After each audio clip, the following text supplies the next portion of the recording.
Hello everybody, welcome to One Drink, a podcast where we talk about one topic for one drink. I'm Matthew. I'm Oliver. And today we're going to be talking about 5 festivals that you should attend in your life. Absolutely. What do you think? I think it's great. I think these are fantastic. I think that everybody has to go to these. I think that even, at this time where we aren't allowed to go anywhere, True. Even if you just Google these, you will have a blast. Yeah. But most of all, attend them. Absolutely. Have to go. Have to go. The first one, the West Virginia Roadkill Cook Off. You're probably thinking, oh, they're eating dead animals? Well, I mean, it originated that way. Yeah, it did. So this Roadkill Cook Off Festival is located in Pocahontas County in West Virginia. So it's a super small county, only 1,000 people. And it's not a very financially stable county.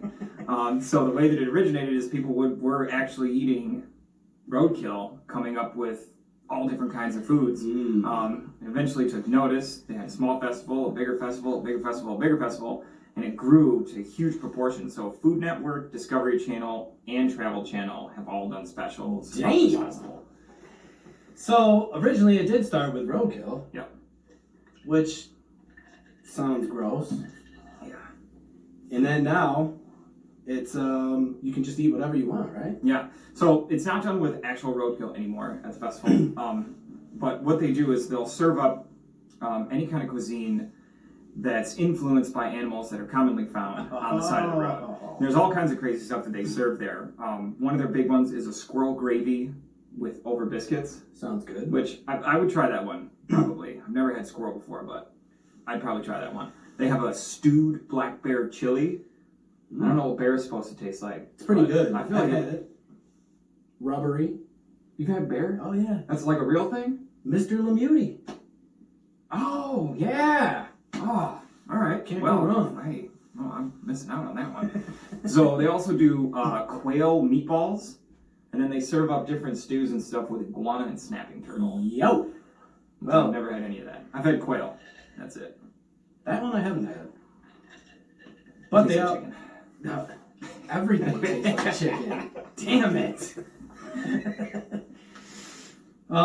So the next one is the Testicle Festival. And it's I'm assuming everyone's thinking, I don't know what anyone's thinking, to tell you the truth. But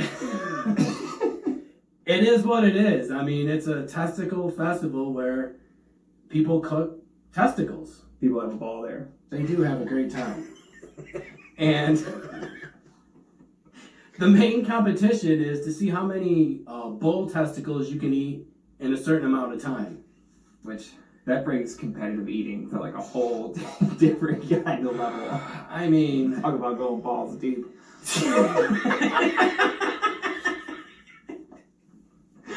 So, as strange as this festival sounds, though, it's actually immensely popular. They have them in Michigan, Ohio, California, Nebraska, 2 different locations in Illinois, Oklahoma, Idaho, Montana, Wisconsin, Texas, Missouri. They are all over the place.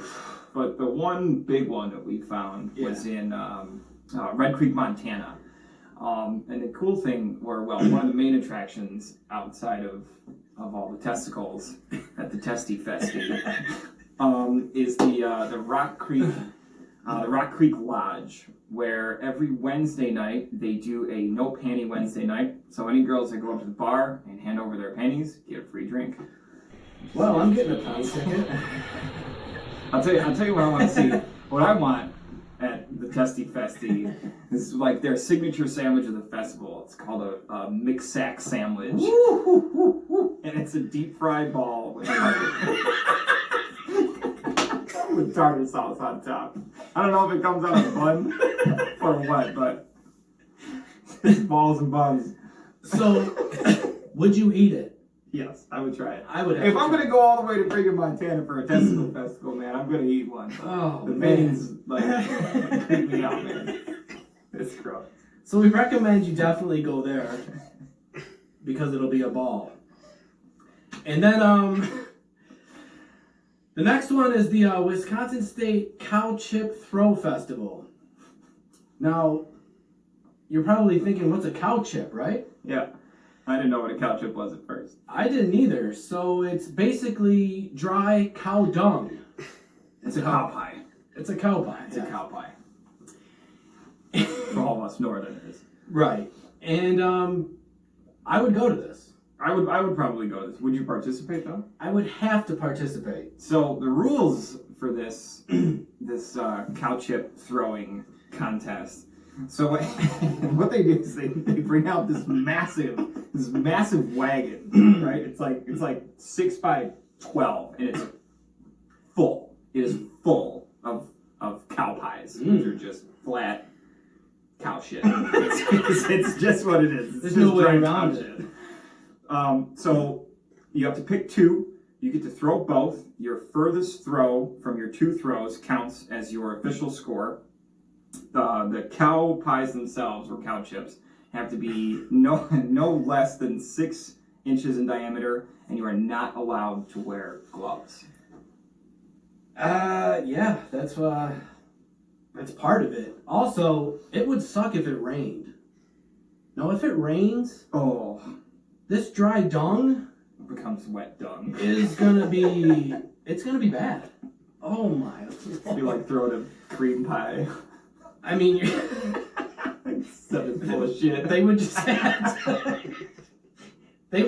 to delay the festival. I mean, Just have a bunch of people walking around throwing wet stinks. shit at each other. But I'm going to this festival. the one thing is there is a record, and it's 248 feet. I don't believe it. I don't either. I don't believe it. But it had to have been the perfect 6-inch cow dung disc ever to fling that sucker. Do you think they throw them like a frisbee? I mean, you must, right? Like, because they're round and they're flat-ish. I gotta assume that. It's either You know what I mean? it's like the frisbee throw or the disc golf. Oh yeah, like How that. That's weird. Normal people don't know how to throw. But it's got to break off in your hand. Yeah, I guess. Yeah. Mine, like I go like this and whip over there and hit somebody's mom in the face. So that one's my favorite. That one's a good one. That one's definitely a good one. I think my favorite might be the next one, which is the Avon Heritage Duct Tape Festival. Yes. It's in Avon, Ohio. It takes place in June, and it's sponsored by the Duct Tape brand Duct Tape, which is the little duck figurine that's way. like on The Duct Tape Festival is sponsored by Duct Tape? Yeah, by Duct Tape. I love Not it. Duct Tape, but Duct Tape Oh. is the brand that sponsors this one. Nice. So anyway, so not only is everything covered in duct tape at this festival, but there's also little ducks, like running around like little yellow ducks. People dressed up like ducks. But this one's super cool. They do a massive parade. They do like a sculpture contest of, just the biggest and craziest things that people can make with duct tape. And duct tape fixes everything. Not only does it fix everything, you can make anything out of it. So if everything's made at this festival out of duct tape, does that mean that nothing's going to break? It has to be. Because it's already duct tape. Has to So be. it can't break. I love it. So at this festival, I think they have a pageant at this one. Pageant, and they also have a fashion show for people that can make clothing out of duct tape. I had a wallet made out of duct tape in middle school when I was a kid. I used to make them in some for like $5. Well, I remember that. I remember doing it. Anyway, so the sculptures and stuff that they make to enter into a contest at this duct tape festival are all over the board. Not only are the floats super elaborate and completely covered in duct tape, I can only imagine. but they make all these statues and sculptures and stuff strictly out of duct tape. One was a giant cheeseburger, weighed 350 pounds of duct tape. 350 pounds of duct tape went into this thing. And it was 7 feet wide by 7 feet high. Massive. That's huge. It's huge. It's huge. And there was, tan colored duct tape for the bun. Of course. Green colored duct tape for the lettuce. Red for the tomato. And I'm assuming brown for the patty. And I'm assuming you're able to color the duct tape? Oh, it's all different colored duct tapes. Oh yeah. Oh, Yeah, the duct tape okay. itself is all the different colors. So it's almost like the Lego thing. Oh yeah. But just duct tape. Yep, but just with duct tape. Jeez. There was a 600-pound, 25-foot tall statue, Empire State Building. There was a Statue of Liberty, and then lastly, there was an 8.5-foot American bald eagle that had a 12-foot wingspan made strictly out of duct tape. America. That's amazing. Yeah, it's awesome. That one I would go to. Yeah.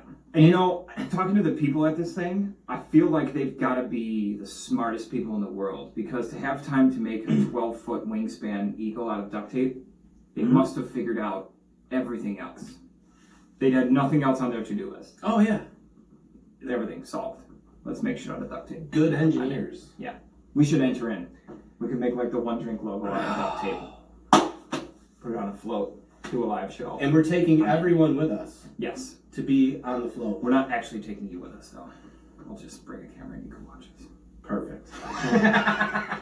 Way easier. Because our float's not going to be that big. No, it won't be that big. It'll probably end up being this big. It'll probably be like on a little RC car. Check this out. Right. Like, man, I thought they were going to take us with us. No, With the camera on the car. Yeah, with the GoPro on the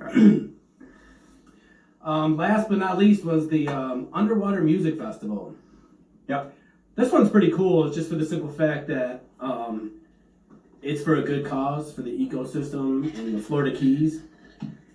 And this one's way different. Super, super different. Way different. It's not really anything like the other festivals. One, like Matt was saying, it's great because it started off 25 years ago with a guy that lives down there, and he wanted to raise awareness towards about the protection of the coral reefs. The one that's down there, if I'm not mistaken, I might be wrong. If I'm wrong, write it in the comments, tell me that I'm wrong, so that I'll be right. But I believe the only one in the United States, or that's officially in North America, is the one that's off of Florida. Yep. Anyways, everybody knows the coral reefs are in serious danger of dying off. So this festival was started to raise awareness for coral reef protection. So we thought that was really cool. And you do have to dress up like a mermaid. Or a merman. Or a merman.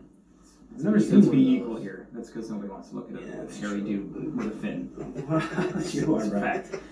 fact. So at this underwater festival, they actually play music underwater. So they have scuba divers / musicians, which there can't be that many of those like in the world. Like It's a scuba very diving musicians. slim So- crowd. They have underwater speakers, and the speakers play a predetermined playlist of songs. Most of them are aquatic themed. So they'll play like the Yellow Submarine, Octopus Garden, Finn. So you can choose if you'd like to listen to the concert underwater. But the tricky thing about that, which I never thought of, one, because I don't ever think about listening to music underwater, because usually I'm trying to get out from underwater if I have to be underwater. So it's sound waves apparently travel 4.3 times faster underwater than in the air. Yeah. So apparently it's supposed to sound like way different. But I don't know enough about sound waves to know how that would affect like what it actually sounds like. Does it just play faster? Is it just like hitting like 2x fast forward on Netflix when it just like goes? Does it just go quicker? And that's if the you know the thing. answer to this, drop it in the comment section. And that's the thing. That's why I would be really interested to go to this one. Yeah. Just to listen to actual music underwater. Yep. And it's warm. And it's clear water. Yep. And it's a good cause. Yeah. It's the Florida Keys. I mean, I'd be down to just go to the Florida Keys. Yeah, me too. But yeah, so this festival, you can also listen to it outside of the water. You don't have to listen inside the water. It's broadcast on a local radio station. So you can listen to it at the festival itself or at your house. Damn. Yeah, it's pretty cool.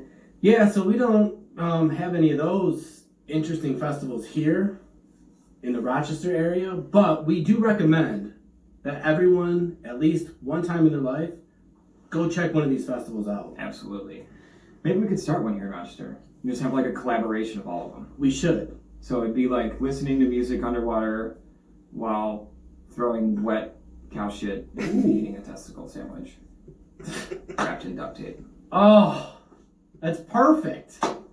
I love it. The One Drink Festival. Where you most certainly have to have more than one drink. Oh my god. Oh, no one steal our idea. All right, well, that is our one drink for the show. Until next time. Cheers. See ya. If you want shirts or art, go to godsandgladiators.com. Type in the code word one drink and you'll get a discount on your purchase. Hey guys, don't forget to hit that like button, subscribe, leave your questions or comments in the section below, and if you like the hats, check out my friend Kristen at Sprankle Crafts.